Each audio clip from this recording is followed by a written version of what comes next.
Dia 19. Cultivando a comunidade. Você poderá ter uma comunidade saudável, sólida, bem-sucedida e que Deus aprova, somente se trabalhar duro para fortalecer os relacionamentos, tratando todos com dignidade e honra. Tiago 3,18, a mensagem.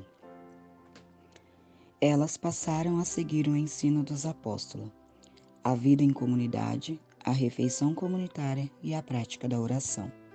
Atos 2,42, a mensagem. Comunidade exige comprometimento. Somente o Espírito Santo pode criar uma verdadeira comunhão entre cristãos, mas ele cultiva isso por meio das escolhas feitas e dos compromissos que fazemos. Paulo faz referência a essa dupla responsabilidade. Vocês estão unidos na paz por meio do Espírito, portanto esforcem-se para continuar unidos desse modo. Efésios 4,3. É necessário tanto o poder de Deus quanto o esforço nosso para gerar uma comunidade cristã amorosa. Infelizmente, muitos crescem em famílias com relacionamentos adversos, por isso carecem das habilidades relacionais necessárias para experimentar a verdadeira comunhão. Eles devem ser ensinados a lidar e a se relacionar com os outros membros da família de Deus. Felizmente, o Novo Testamento é repleto de instruções sobre a vida em comunidade, como afirma o apóstolo Paulo. Escrevo-lhe estas coisas, para que vocês saibam como viver na família de Deus. Essa família é a Igreja. 1 Timóteo 3, 14 e 15. Se você está cansado de comunhão dissimulada e gostaria de cultivar uma comunidade amorosa e verdadeira em seu grupo, na classe de estudo ou na igreja, será necessário fazer algumas escolhas difíceis e assumir alguns riscos. A vida em comunidade exige sinceridade. Você deve cuidar para que a verdade seja dita, em amor, claro. Mesmo quando se sentir tentado a ignorar o problema ou evitar o assunto. Embora seja muito mais fácil permanecer em silêncio enquanto os outros à nossa volta prejudicam a si mesmos e aos outros com alguma prática pecaminosa. Essa não é uma atitude de amor. São poucos os que podem contar com alguém que os ame o suficiente para dizer-lhes a verdade, mesmo quando machuca. Então, continuam no caminho da autodestruição. Em geral, sabemos o que precisa ser dito a alguém, mas temores nos impedem de fazê-lo. A comunhão é sabotada pelo medo, quando ninguém tem coragem de se manifestar enquanto a vida de um membro desmorona. A Bíblia nos manda seguir a verdade em amor, Efésios 4,15. Porque não podemos viver em comunidade sem sinceridade. Salomão declara: a resposta sincera é sinal de uma amizade verdadeira. Provérbios 24:26. Às vezes, isso significa importar-se o suficiente para repreender aquele que estiver em pecado ou sendo tentado a pecar. Paulo aconselha: irmãos e irmãs, se alguém em seu grupo comete algum erro, vocês que são espirituais deverão procurar essa pessoa e gentilmente ajudá-la a se corrigir. Gálatas 6, versículos 1 e 2. Muitas comunidades e grupos mantêm um relacionamento superficial por recear os conflitos. Toda vez que uma questão delicada vem à tona, ela é imediatamente encoberta, a fim de preservar a falsa sensação de paz. O Senhor Panos Quentes intervém e tenta aplacar os ânimos. O assunto nunca é resolvido e todos vivem com uma frustração encoberta.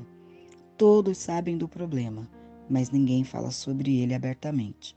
Isso cria um ambiente doentio de segredos e fofocas. Paulo é incisivo quanto a esse assunto. Essa nova vida traz mudanças. Chega de mentiras, chega de fingimento. Falem a verdade. No corpo de Cristo, estamos, antes de tudo, conectados uns aos outros. Se você mente para alguém, está mentindo para você mesmo. Efésios 4:25, a mensagem. A verdadeira comunhão no casamento, na amizade ou na igreja depende da franqueza.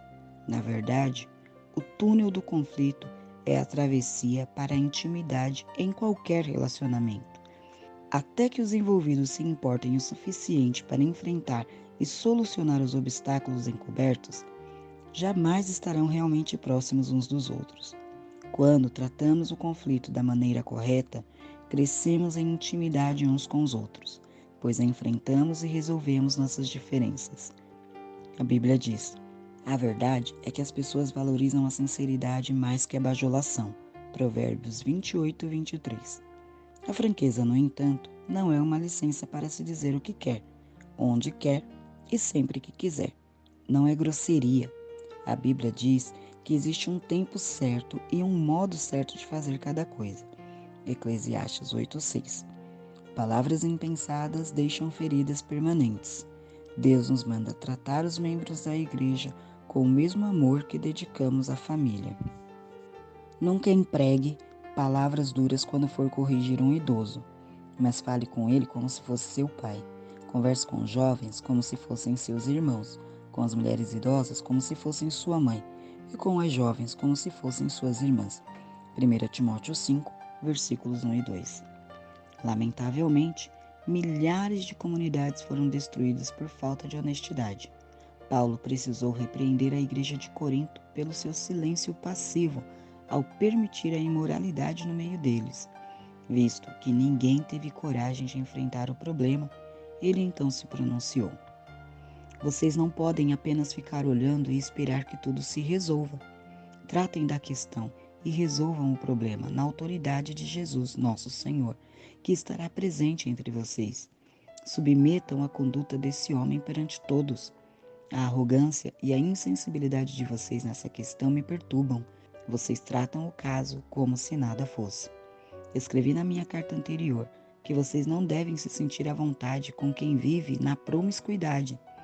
Não quis dizer também que vocês não devem ter nenhum tipo de relacionamento com gente de fora da comunidade.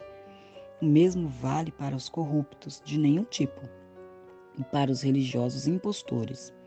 Para não ter contato com esse tipo de gente, vocês teriam de sair do mundo. Mas estou dizendo que, quando um amigo que alega ser cristão se comporta de modo promíscuo ou corrupto, cheio de revolta contra Deus ou contra os amigos, se embebeda ou se torna explorador, vocês não devem agir como se tudo isso fosse normal. Não podem simplesmente conviver com isso como se fosse um comportamento aceitável. Não sou responsável por aquilo que os de fora fazem, mas será que não temos nenhuma responsabilidade pelos que são da comunidade cristã? 1 Coríntios 5, versículos 3 ao 12, a mensagem. A vida em comunidade exige humildade. A presunção, o convencimento e o orgulho obstinado destroem a comunhão mais rápido que qualquer outra coisa. O orgulho ergue muros entre as pessoas. A humildade constrói pontes. A humildade é um unguento que acalma e suaviza as relações. Por isso a Bíblia diz: sejam todos humildes uns para com os outros. 1 Pedro 5, versículo 5, parte B, NVI. A vestimenta adequada à comunhão é a postura humilde. A continuação do versículo diz: porque Deus se opõe aos orgulhosos, mas concede graça aos humildes. 1 Pedro 5, parte 5c, NVI. Essa é a outra razão pela qual precisamos ser humildes. O orgulho impede a graça de Deus em nossa vida, da qual precisamos para crescer, ser transformados, curados e ajudar os outros. Recebemos a graça de Deus quando admitimos humildemente que precisamos dela. De acordo com a Bíblia, se nos portamos com arrogância, vivemos em oposição a Deus. Essa é uma maneira tola e perigosa de viver. Você pode desenvolver a humildade de várias maneiras práticas, admitindo suas fraquezas, sendo paciente com a fraqueza dos outros, estando aberto a admoestações e pondo os outros em evidência. Paulo orienta: vivam em harmonia entre vocês. Não se comportem como se fossem superiores a alguém. Antes, alegrem-se na companhia das pessoas comuns e não pensem que já sabem tudo. Romanos 12:16. Aos cristãos de Filipos aconselha: nada façam por ambição egoísta ou por vaidade, mas humildemente considerem os outros superiores a vocês mesmos. Cada um cuide não somente dos seus interesses, mas também dos interesses dos outros. Filipenses 2, versículos 3 e 4. Humildade não é pensar menos de si mesmo, mas pensar menos em si mesmo. Humildade é pensar mais nos outros. Os humildes estão interessados apenas em servir os outros, não pensam em si. A vida em comunidade exige cortesia. Somos corteses quando respeitamos as diferenças, quando temos considerações pelos sentimentos uns dos outros e quando somos pacientes com os que nos irritam. A Bíblia diz: é preciso carregar o fardo de termos consideração para com as dúvidas e temores de outras pessoas. Romanos 15, 2. Paulo diz a Tito: povo de Deus deve ser cortês e ter coração aberto. Tito 3, 2, a mensagem. Em toda a igreja e em cada grupo há pelo menos uma pessoa difícil, e normalmente mais que uma. Essas pessoas podem ter carências emocionais, insegurança profunda, maneirismos irritantes e habilidades sociais escassas. Você pode chamá-las carentes de graça extra. Deus colocou essas pessoas em nosso meio, tanto para benefício delas quanto nosso. Elas são uma oportunidade para crescermos e um teste para a comunhão. Será que conseguiremos amá-las como irmãos e irmãs, tratando-as com dignidade? Em uma família de verdade, a aceitação não se baseia em critérios como inteligência, beleza ou talento de cada membro, mas no fato de pertencermos uns aos outros. Defendemos e protegemos a família. Um membro da família pode ser um pouco tolo, mas ainda assim é um de nós. Da mesma forma, a Bíblia diz: sejam dedicados uns aos outros, como uma família afetuosa. Aprimorem-se em demonstrar respeito uns para com os outros. Romanos 12, 10. A verdade é que todos temos peculiaridades e traços de temperamentos irritantes, mas a comunidade não depende de sermos todos compatíveis. O fundamento para termos comunhão é nosso relacionamento com Deus. Somos uma família. Um elemento essencial para a cortesia é conhecer a origem das pessoas. Descubra o histórico delas. Quando você souber as experiências pelas quais já passaram, certamente será mais compreensivo. Em vez de pensar na distância que ainda precisam percorrer, pense no trajeto que já percorreram, apesar da dor que carregam. Outro procedimento que faz parte da cortesia é não subestimar as dúvidas dos outros. O fato de você não temer alguma coisa não torna esse sentimento inválido. A verdadeira comunidade é construída quando as pessoas sabem que é seguro compartilhar medos e dúvidas sem serem julgadas. A vida em comunidade exige sigilo. Somente num ambiente seguro, onde existe acolhimento amável e sigiloso, as pessoas irão se abrir e compartilhar suas maiores mágoas, necessidades e erros. Sigilo não significa ficar em silêncio enquanto nosso irmão peca, mas saber que aquilo que for comentado no grupo ficará restrito ao grupo.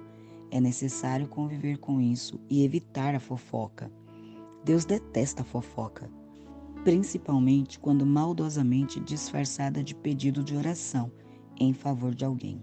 Deus diz: os maus provocam discussões e quem fala mal dos outros separa os maiores amigos. Provérbios 16, 28. A fofoca sempre causa mágoa e discórdia, e isso destrói amizades. Deus deixa isso claro quando nos orienta a advertir os que causam dissensões entre cristãos. Veja Tito 3, versículo 10. Eles podem até deixar o grupo ou a igreja ao serem confrontados com ações que semeiam discórdia. Contudo, a comunhão da igreja é mais importante que qualquer indivíduo. A vida em comunidade exige constância. Você deve manter contato regular com seu grupo, a fim de desenvolver a verdadeira comunhão. Relacionamentos exigem tempo. A Bíblia diz: não abandonemos, como alguns estão fazendo, o costume de assistir às nossas reuniões. Pelo contrário, animemos uns aos outros. Hebreus 10, 25. Devemos desenvolver o hábito de nos reunir. Hábito é algo que você faz com frequência, não uma vez ou outra. É preciso passar tempo com as pessoas, muito tempo, para estabelecer relacionamentos íntimos. Por isso observamos uma comunhão tão superficial em muitas igrejas. Não passamos tempo suficiente juntos, e o tempo que passamos é quase sempre gasto para ouvir uma única pessoa falar. Uma comunidade não é formada de acordo com nossa conveniência. Vamos nos reunir quando eu tiver vontade, mas na convicção de que é necessária para a nossa saúde espiritual. Se você quiser cultivar comunhão verdadeira, isso significa reunir-se mesmo quando não tenha vontade, porque você acredita que é importante. Os primeiros cristãos reuniam-se todos os dias.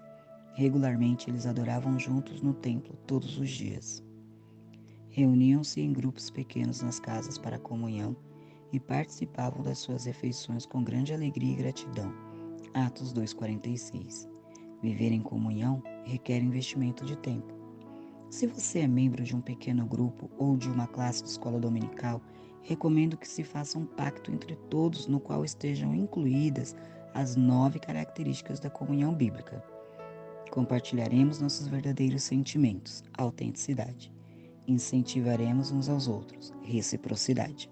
Apoiaremos uns aos outros, compaixão.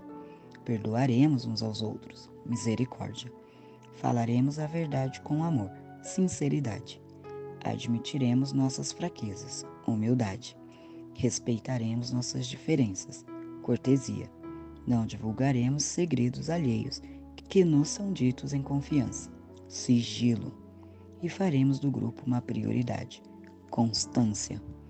Quando você olha a lista de características, fica evidente o motivo porque comunhão de verdade é algo tão raro. Ter comunhão significa desistir de nosso individualismo e independência para nos tornarmos interdependentes.